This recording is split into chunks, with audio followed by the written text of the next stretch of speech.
ভক্তদের মুখ থেকে ভুয়া ডাক শোনাটা বাংলাদেশি ক্রিকেটারদের জন্য নতুন কিছু নয়।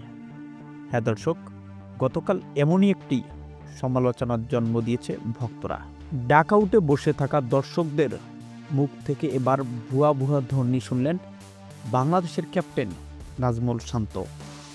গতকাল ফরচুন বরিশাল এবারের আসরে জয়ী হয়েছে, কিন্তু নাজমুল হোসেন শান্তকে মুখের ওপরেই জবাব দিয়েছে ভক্তরা। শেষ 6 বলে 8 রানের প্রয়োজন ছিল বরিশালের। ডাক আউট থেকে যখন গ্যালারিতে বসে থাকা দেখলে ভক্তরা তাকে নিয়ে সমালোচনা করেন। কেউ কেউ গ্যালারি থেকেই বলে উঠছিল, শান্ত তুই ভুয়া, ওকে চ্যাম্পিয়ন্স ট্রফিতে রাখার দরকার নাই। যে ক্যাপ্টেন বিপিএলে চান্স পায় না, সে আবার চ্যাম্পিয়ন্স ট্রফির ক্যাপ্টেন্সির দায়িত্ব পালন করবে। উল্লেখ্য যে বিপিএল এবারের আসরে বরিশাল নাজমুল শান্তকে দলের স্কোয়াডে রেখেছে মাত্র 4টিতে। ধারাবাহিক পারফর্ম না থাকায় বাকি সব ম্যাচগুলো মাঠের বাইরে ছিলেন।